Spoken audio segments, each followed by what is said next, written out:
जागो जागो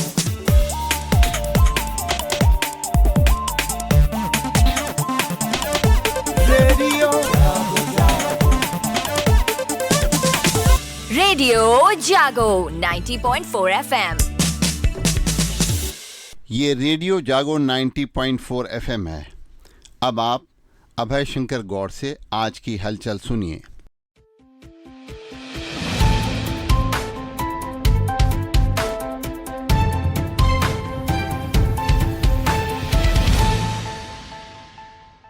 योगी सरकार ने राष्ट्रीय स्तर पर एक और बड़ी उपलब्धि हासिल की है। स्वच्छ भारत मिशन के दूसरे चरण के तहत उत्तर प्रदेश के सभी 95,767 गांवों ने ODF प्लस का दर्जा प्राप्त कर लिया है। ODF प्लस के तहत वे गांव आते हैं जिन्होंने ठोस व तरल अपशिष्ट प्रबंधन प्रणालियों को लागू करने के साथ साथ खुले में शौच मुक्त यानी कि ODF की स्थिति को बरकरार रखा है। अब तक देश भर के 4.4 लाख यानी कि 75% गांवों ने खुद को ODF प्लस घोषित कर लिया है। लोकसभा चुनाव के मद्देनजर इस बार बहुमंजिला भवनों में रहने वाले लोगों को उनके परिसर में ही मतदान की सुविधा प्रदान की जाएगी। साथ ही झुग्गी झोपड़ियों में रहने वालों को भी उन्हीं के आसपास मतदान केंद्र बनाकर मतदान की सुविधा प्रदान किए जाने की तैयारी चुनाव आयोग ने कर दी है।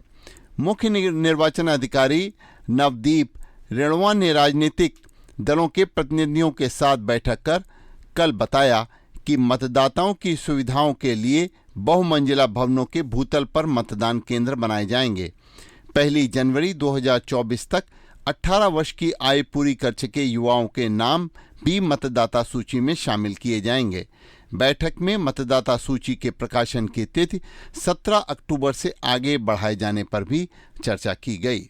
दुग्ध उत्पादन में वृद्धि के साथ साथ पशुपालकों की आय में वृद्धि के दोहरे उद्देश्य से शुरू की गई मुख्यमंत्री प्रगतिशील पशुपालक प्रोत्साहन योजना के तहत प्रगतिशील पशुपालकों को नकद पुरस्कार के साथ प्रशस्ति पत्र प्रदान किया जाएगा।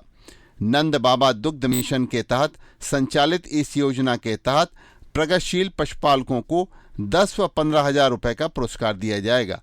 चालू वित्तीय वर्ष में पूरे प्रदेश में 8,000 पशुपालकों को योजना का लाभ देने का लक्ष्य है। योजना के लिए ऑनलाइन आवेदन देने की प्रक्रिया 20 सितंबर से शुरू हो चुकी है। देश में हरित क्रांति के जनक और प्रख्यात कृषि वैज्ञानिक डॉक्टर MS स्वामीनाथन का गुरुवार को निधन हो गया।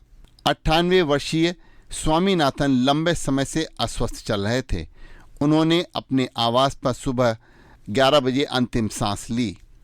7 अगस्त 1925 को तमिलनाडु में जन्मे स्वामीनाथन ने देश को कृषि उपज में आत्मनिर्भर बनाने में अहम भूमिका निभाई। स्वामीनाथन ने धान व गेहूं की ज्यादा पैदावार वाली किस्में विकसित की। प्रधानमंत्री श्री नरेंद्र मोदी ने डॉक्टर MS स्वामीनाथन के निधन पर गहरा दुख व्यक्त किया है। उन्होंने कहा है, कृषि क्षेत्र में उनके अभूतपूर्व योगदान ने लाखों लोगों का जीवन बदला और राष्ट्र के लिए खाद्य सुरक्षा सुनिश्चित की। वे नवाचार के पावर हाउस थे। उनका जीवन और कार्य आने वाली पीढ़ियों को प्रेरित करता रहेगा। आज विश्व हृदय दिवस है और विश्व हृदय दिवस पर हम आपको हृदय से संबंधित कुछ जरूरी जानकारी दे रहे हैं। अब बढ़ती उम्र के लोग ही नहीं बल्कि युवा भी हृदय रोग की चपेट में आ रहे हैं। इसकी वजह गलत खान पान और अनियमित जीवन शैली है। थोड़ी सजगता बरतें तो हार्ट अटैक से बचा जा सकता है, लेकिन लोग सेहत को लेकर सजग नहीं हैं और डॉक्टर की सलाह को भी नज़रअंदाज कर देते हैं। यही कारण है कि युवाओं में दिल की बीमारी बढ़ रही है और दिल को स्वस्थ रखने के लिए कुछ बातें हम बता रहे हैं जिनका ध्यान रखना जरूरी है। यानी कि लक्षण दिखने पर ECG, इको और TMT के अलावा लिपिड प्रोफाइल टेस्ट जरूर कराएं। कम उम्र में हृदयघात का बड़ा कारण तनावपूर्ण जीवन शैली है। इसके लिए योग और प्राणायाम करें। वजन नियंत्रित रखें और रोजाना 1 घंटे ब्रिस्क वॉक यानी तेज गति से चलें, क्योंकि शारीरिक श्रम से दिल की बीमारी का खतरा 85% तक टल सकता है। एंजियोग्राफी से ब्लॉकेज का सटीक पता लगाना आसान होता है। अगर इन जांचों में भी बीमारी का पता न चले तो डॉक्टर की सलाह जरूर लें। परिवार में किसी को भी दिल की बीमारी रही है तो खतरा बढ़ जाता है, इसलिए सजग रहना बेहद जरूरी है। जीवन शैली को दुरुस्त भी रखें। यदि कोलेस्ट्रॉल और एलडीएल बॉर्डर लाइन पर हो तो सतर्क हो जाइए। आजकल युवाओं में दिल की बीमारी सामान्य हो गई है और कम उम्र के लोगों को यह समझना होगा कि दिल को स्वस्थ रखने के लिए रोजाना तेज पैदल चलना जरूरी है। बाजार की खुली वस्तुएं न खाएं और धूम्रपान और शराब से भी परहेज करें। योग और प्राणायाम को अपनी जीवन शैली का हिस्सा बना लें। खाने में नमक का इस्तेमाल कम करें। 35 साल की उम्र के बाद 6 माह में एक बार नियमित खून की जांच अवश्य कराएं। डाइट चार्ट बनवा लीजिए और उसका पालन करें। रोजाना सुबह टहलें और हल्की एक्सरसाइज जरूर करें तो हृदय रोग से बचा जा सकता है।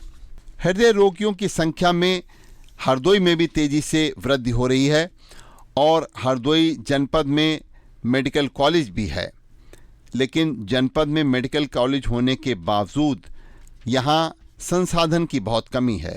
यद्यपि सभी संसाधनों से लैस 100 पलंग का चिकित्सालय भी बना है, लेकिन चिकित्सकों की कमी रोगियों के उपचार में बाधा बन रही है। मेडिकल कॉलेज से संबद्ध जिला चिकित्सालय में सिर्फ एक हृदय रोगी तैनात है। ओपीडी में 15 से 20 रोगी हरदोई में प्रतिदिन जिला चिकित्सालय में परामर्श लेने के लिए आते हैं, जिसमें गंभीर रोगियों को भर्ती किया जाता है। और मेडिकल कॉलेज में 10 पलंग का आईसीयू वार्ड भी बना हुआ है, जहां पर 3 वेंटिलेटर भी रखे हुए हैं, लेकिन रोगियों को इसका लाभ हर समय नहीं मिल पा रहा है। एंजियोग्राफी के लिए लोगों को लखनऊ जाना पड़ता है और लखनऊ के केजीएमयू, राम मनोहर लोहिया और एसजीपीजीआई के लिए हरदोई चिकित्सालय से हृदय रोगियों को रेफर किया जाता है। आंधी आलमनगर मार्ग की 67.34 करोड़ से अब सूरत बदल जाएगी। उच्च शिक्षा राज्य मंत्री व शाहाबाद क्षेत्र की विधायक रजनी तिवारी ने बताया कि मार्ग के निर्माण के लिए वो बहुत दिनों से प्रयासरत थीं। मुख्यमंत्री ने अब इसकी स्वीकृति जारी कर दी है। उन्होंने मुख्यमंत्री योगी आदित्यनाथ और लोक निर्माण मंत्री जितिन प्रसाद के प्रति आभार भी व्यक्त किया है। इस मार्ग की चौड़ाई करीब 4 मीटर बढ़ाते हुए अब इसे 7 मीटर चौड़ाई में बदला जाएगा। मार्ग की सूरत बदल जाने से करीब 1 लाख से अधिक की आबादी को आवागमन में सुविधा होगी। मुख्यमंत्री ने मार्ग के सुदृढ़ीकरण और चौड़ीकरण की स्वीकृति जारी कर दी है। उन्होंने अपने कार्यालय के एक्स अकाउंट पर मार्ग निर्माण के लिए 67 करोड़ 34 लाख 51 हजार की स्वीकृति की जानकारी साझा की है। करीब 20 किलोमीटर लंबाई वाले इस मार्ग की चौड़ाई 3 मीटर के स्थान पर अब 7 मीटर हो जाएगी। आंधी आलमनगर मार्ग और टुमुरकी, फतेहपुर, सलेमपुर, बंजरिया, नगरिया, जमुरा, लोना, चेना, कठमा व आलमनगर करीब 1 सैकड़ा से अधिक गांव के लोगों के लिए आवागमन का अब ये साधन और सुलभ हो जाएगा। अभी आप सुन रहे थे अभय शंकर गौड़ से आज की हलचल। सुनते रहिए रेडियो जागो 90.4 FM।